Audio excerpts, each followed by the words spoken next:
नमस्कार, आपका अखबार के इस अंक में आपका स्वागत है। मैं हूं प्रदीप सिंह। लोकसभा चुनाव का नतीजा लगभग आ चुका है।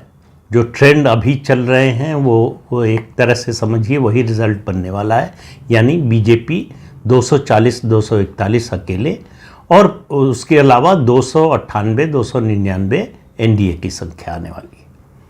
तो एनडीए को बहुमत मिला है, बीजेपी को अकेले बहुमत नहीं मिला है। स्पष्ट बहुमत के लिए बीजेपी को 272 सीटें चाहिए थी, जो नहीं मिली। बीजेपी का लक्ष्य क्या था? 370 पार बीजेपी के लिए और 400 पार एनडीए के लिए। वो लक्ष्य बहुत दूर छूट गया, बहुत पीछे छूट गया। अब उसके जाहिर है कि कारण होंगे, उन पर बात होगी। कई वीडियो लगेंगे ये बताने में ये क्यों हुआ, कैसे हुआ। लेकिन आज मैं बात कर रहा हूं जो नतीजा आया है सिर्फ उसकी। देखिए, कई बार ऐसा होता है कि बहुत अच्छे अच्छे काम आप करें, एक छोटा सा काम खराब हो जाए। छोटा सा नहीं कहें बल्कि कहें एक काम अगर जो है भले ही महत्वपूर्ण हो, खराब हो जाए तो पूरा जो आपका किया धरा है उस पर पानी फिर जाता है। ये चुनाव का नतीजा उसी तरह का है। भारतीय जनता पार्टी इस चुनाव से 2024 के लोकसभा चुनाव से, जिसमें वो अपनी ही अपेक्षा पर खरी नहीं उतरी, अपने दावे पर खरी नहीं उतरी, वो पहली बार जब से भारतीय जनता पार्टी और उससे पहले जनसंघ के अवतार में दोनों को मिला ले तो पहली बार पैन इंडिया पार्टी बनी है, यानी सार्वदेशिक पार्टी बनी है। पूरब से पश्चिम, उत्तर से दक्षिण तक भारतीय जनता पार्टी के फुटप्रिंट्स हैं। ये पहली बार हुआ है इस चुनाव में। ये बहुत बड़ी उपलब्धि है किसी भी राजनीतिक दल के लिए, राष्ट्रीय दल के लिए, जो राष्ट्रीय दल सही मायने में बनना चाहता हो। लेकिन सिर्फ दो राज्यों में उसकी खराब परफॉर्मेंस ने इस सब पर पानी फेर दिया है। आप देखिए केरल, जहां 1952 से लेकर आज तक भारतीय जनता पार्टी कभी लोकसभा का एक भी चुनाव नहीं जीत पाई, यानी एक भी सीट नहीं जीत पाई, वहां 2 सीटें जीतती हुई दिख रही है। उसके अलावा तेलंगाना में 8 सीटें जीत रही है। आंध्र प्रदेश में गठबंधन में उसकी सरकार बन रही है। और पहली बार उड़ीसा पूरब का जो राज्य है, जो पूरब में भारतीय जनता पार्टी कमजोर थी, वहां उसकी अपनी सरकार बनने जा रही है, अपना मुख्यमंत्री बनने जा रहा है। 21 सीटें हैं लोकसभा की उड़ीसा में, उसमें से 19 बीजेपी जीत रही है। ये सब परफॉर्मेंस, मध्य प्रदेश में 29 की 29 सीटें जीत गई। तो उसके अलावा जो है कई राज्यों में जो है 100% उसका स्ट्राइक रेट रहा। इसके बावजूद मैं बाकी किसी राज्य की बात नहीं करूंगा, सिर्फ 2 राज्य, उत्तर प्रदेश और पश्चिम बंगाल, उसमें खराब परफॉर्मेंस के कारण ये सारे किए धरे पर, इस सारे अचीवमेंट पर, इस सारी उपलब्धि पर पानी फिर गया है। और सबसे बड़ी इस सब में उपलब्धि मैं मानता हूं कि जवाहरलाल नेहरू के बाद पहली बार कोई प्रधानमंत्री लगातार तीसरी बार प्रधानमंत्री पद की शपथ लेगा। तो नेहरू के बाद ऐसा न इंदिरा गांधी कर पाई, न राजीव गांधी कर पाए, न और कोई नेता कर पाया, जो पूरे 5 साल 2 टर्म प्राइम मिनिस्टर रहा हो और उसके बाद तीसरी बार 5 साल के लिए फिर प्रधानमंत्री बनने जा रहा है। ये भारतीय जनता पार्टी के लिए, जब जनसंघ बनी थी, उसके बाद भारतीय जनता पार्टी बनी थी, तब एक सपना था, जो सिर्फ सपना ही था। भारतीय जनता पार्टी कभी केंद्र में सत्ता में आएगी, इसका भी सपना देखने में मुश्किल थी पार्टी को, और अकेले दम पर आएगी इसके बारे में तो जो है कल्पना भी करना मुश्किल था। ये जो है ये तीसरी बार होने जा रहा है, जब 2 बार भारतीय जनता पार्टी अपने बल पर बहुमत लाई और तीसरी बार अपने गठबंधन के साथ बहुमत लेकर आई।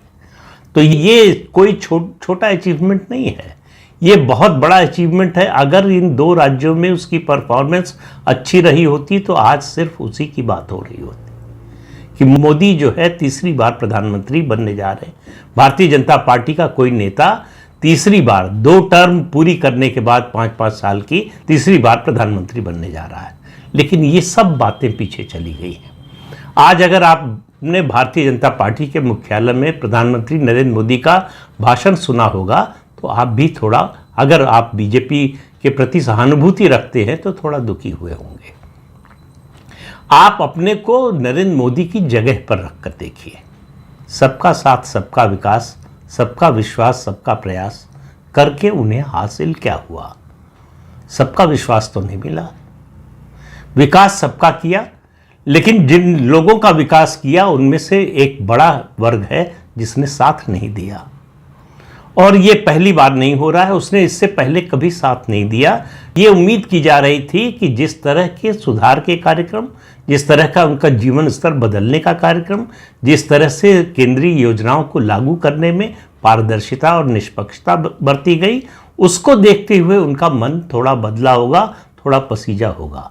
लेकिन नतीजा उसके ठीक उल्टा आया और कट्टरता के साथ और एकजुट होकर उन्होंने भाजपा के खिलाफ वोट दिया। तो अब क्या भारतीय जनता पार्टी को इस पर पुनर्विचार करना चाहिए, सबका साथ सबका विकास पर? मुझे नहीं मालूम भारतीय जनता पार्टी ऐसा करेगी नहीं करेगी, उसकी रणनीति आगे क्या होगी, जिस रास्ते पर चल रही थी उसी पर चलती रहेगी, या कोई पुनर्विचार होगा, कोई कोर्स करेक्शन होगा, इस सब के बारे में कुछ पता नहीं है। लेकिन इस पर विचार करने की ज़रूरत है। देखिए, ताली दो हाथ से बजती, एक हाथ से ताली नहीं बजती है। भारतीय जनता पार्टी जनसंघ के समय से और ख़ास तौर से प्रधानमंत्री नरेंद्र मोदी जब से प्रधानमंत्री बने हैं 2014 में, तब से लगातार एक हाथ से ताली बजाने की कोशिश कर रहे हैं। और उनको निराशा हुई होगी इस नतीजे को देखकर, जिस तरह से, मैं ख़ास तौर से आप समझ रहे होंगे, मुस्लिम मतदाताओं की बात कर रहा हूँ। मुस्लिम वोट बीजेपी को नहीं मिला है, इसमें कोई बड़ी समस्या नहीं है कि किसी एक पार्टी को, किसी एक वर्ग का, एक समाज का वोट नहीं मिले। भारतीय जनता पार्टी को यादव समाज का भी वोट नहीं मिलता है, और कई ऐसे सामाजिक समूह होंगे जिनका वोट नहीं मिलता है। लेकिन और कोई सामाजिक समूह ऐसा नहीं है जो इस नियत से, इस उद्देश्य से वोट करता हो कि जो बीजेपी को हराएगा उसके साथ जाएंगे। ये टिपिकल जो है मुस्लिम मतदाताओं की रणनीति है, और वो एक रणनीति के तहत वोट देते हैं। कोई भी सरकार, कोई भी प्रधानमंत्री, कोई भी जो भी सत्ता में है पार्टी, इससे ज़्यादा और क्या कर सकती है? ये सवाल जरूर आज नरेंद्र मोदी के मन में उठ रहा होगा, और भारतीय जनता पार्टी के लाखों करोड़ों कार्यकर्ताओं के मन में भी उठ रहा होगा कि इससे ज़्यादा उस समाज को जोड़ने के लिए अपने साथ और पार्टी क्या कर सकती है, क्या करना चाहिए। एक सवाल उठाया जाता है रिप्रेजेंटेशन का कि टिकट नहीं देते। महाराष्ट्र में पूरा वोट मिला है महाराष्ट्र विकास आघाड़ी को मुसलमानों का, एक भी टिकट नहीं दिया है। किसी ने सवाल नहीं पूछा कि आखिर किसी मुसलमान को आपने उम्मीदवार क्यों नहीं बनाया। लेकिन भारतीय जनता पार्टी से पूछा जाता है, जिसके बारे में मुसलमान पहले से तय कर लेता है कि इनको तो वोट नहीं देना है, इतना ही तय कर ले तो भी जो है कोई ऐतराज नहीं, लेकिन वो तय करता है कि इनको जो हराएगा हम उसको वोट देंगे। तो हमारी कोई पसंद नहीं है, हमारी पसंद वो बन जाएगा जो बीजेपी को हरा सकता है। 90 के दशक में एक नारा चला था, मैं पहले भी उसका जिक्र कर चुका हूं, उत्तर प्रदेश से शुरू हुआ था और कहा गया था कि पहले अपना भाई, फिर जो भाजपा हराई उसके बाद सपाई। जब समाजवादी पार्टी का डंका बज रहा था तब यह नारा दिया गया था। और आप देखिए, मुलायम सिंह यादव ने मुस्लिम समाज को अपने साथ बनाए रखने के लिए क्या क्या नहीं किया। कार सेवकों पर गोली चलवाई, उनकी हत्या करवाई। उसके अलावा बाद में भी कहा कि अगर फिर ऐसा मौका आया तो फिर गोली चलवाऊंगा। इसके बावजूद 2009 के लोकसभा चुनाव से पहले मुलायम सिंह यादव ने कल्याण सिंह को अपने साथ ले लिया, मुसलमानों ने साथ छोड़ दिया। और उसका नतीजा हुआ कि कांग्रेस पार्टी की 21+1 बाई इलेक्शन में जीते 22 लोकसभा सीटें आई और मुलायम सिंह यादव की पार्टी एकदम से नीचे आ गई।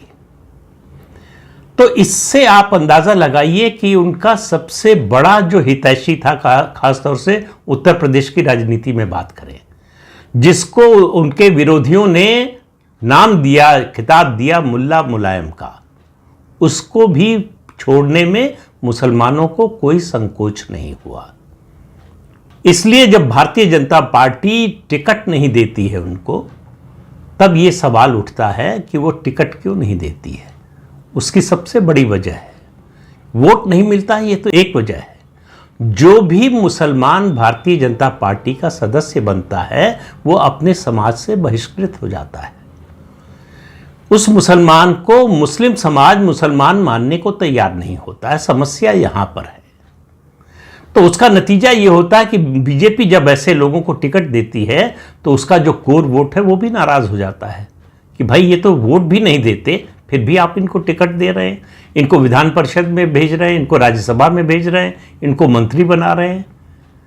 आरिफ मोहम्मद खान जैसा नेता बीजेपी के टिकट पर कैसरगंज से 2014 का चुनाव लड़ा और चुनाव हार गया। मुसलमानों ने वोट नहीं दिया उनको। तो इससे आप अंदाजा लगाइए कि भारतीय जनता पार्टी आखिर एक हाथ से ताली कब तक बजाती रहेगी। ये सवाल भारतीय जनता पार्टी के जो रणनीतिकार हैं उनको सोचना पड़ेगा। और ये दो राज्य उत्तर प्रदेश और पश्चिम बंगाल में भारतीय जनता पार्टी की जो परफॉर्मेंस है, जो परफॉर्मेंस कहना चाहिए गिरी, उसकी वजह से सारी उपलब्धियों पर पानी फिर गया। दक्षिण में जिस तरह से पार्टी बढ़ी है, पार्टी का विस्तार हुआ है, तमिलनाडु में उसको कोई सीट नहीं मिली लेकिन उसका वोट शेयर बढ़ गया है। आंध्र प्रदेश, तेलंगाना और केरल की मैंने आपको बात बताई ही। कर्नाटक में उसकी सीटें कुछ घट गई लेकिन फिर भी जो है भाजपा और जेडीएस को मिलाकर 19 सीटें मिली हैं 28 में से। पिछली बार 26 मिली थी, तो उस हिसाब से 7 सीटें कम हो गई। तो दक्षिण में भारतीय जनता पार्टी ने अपना पांव पसार लिया है और पूरब में उड़ीसा में न केवल बम्पर जीत हुई है लोकसभा चुनाव में, बल्कि विधानसभा चुनाव में जीत के बाद अब भारतीय जनता पार्टी की वहां सरकार होगी, उसका मुख्यमंत्री होगा। तो ये सब उपलब्धियां सिर्फ इन दो राज्यों की खराब परफॉर्मेंस में डूब गई। अब इन दो राज्यों में खराब परफॉर्मेंस के क्या कारण है उसका विस्तार से जिक्र जो है किसी और वीडियो में करूंगा, आज उसके लिए समय नहीं है। लेकिन इतना तय है कि ये इन दो राज्यों में, खास तौर से उत्तर प्रदेश की बात करूं तो आप देखिए कि 500 साल के संघर्ष के बाद अयोध्या में राम मंदिर बना, लेकिन हिंदुओं पर उसका कोई असर नहीं हुआ। अयोध्या की सीट बीजेपी हार गई। अयोध्या का डेवलपमेंट, जो आज से 5 साल पहले अयोध्या गए होंगे और जो आज जा रहे हैं, उनको दिखाई देगा कि अयोध्या पूरी तरह से बदल चुकी है, किस तरह का विकास हुआ है और वहां पर किस तरह की आर्थिक गतिविधियां बढ़ी हैं। उसका फायदा वहां के स्थानीय लोगों को होना है, वहां के स्थानीय लोगों की जीविका पर पड़ना है, उनकी जो आमदनी है उसमें बढ़ोतरी हो रही है और आने वाले दिनों में और ज़्यादा होने वाली है। एयरपोर्ट बना, रेलवे स्टेशन का रिनोवेशन हुआ, भव्य रेलवे स्टेशन बना, सड़कें बनी और दूसरे निर्माण हुए, लेकिन उसका भी कोई असर नहीं हुआ। तो राम मंदिर का असर नहीं हुआ, डेवलपमेंट का असर नहीं हुआ, असर किसका हुआ? जाति का, और उससे भी ज़्यादा एक अफवाह का। एक अफवाह भाजपा के विरोधियों ने फैलाई कि भाजपा अगर पूरी ताकत से आ गई या भाजपा तीसरी बार आ गई तो वो आरक्षण खत्म कर देगी, संविधान बदल देगी। इसका कोई आधार नहीं था। भाजपा का जो ट्रैक रिकॉर्ड है अगर वही देखते, उसने आरक्षण को हर बार ज्यादा मजबूत किया है, लेकिन जिन लोगों ने कमजोर किया आरक्षण को, उन पर भरोसा किया गया।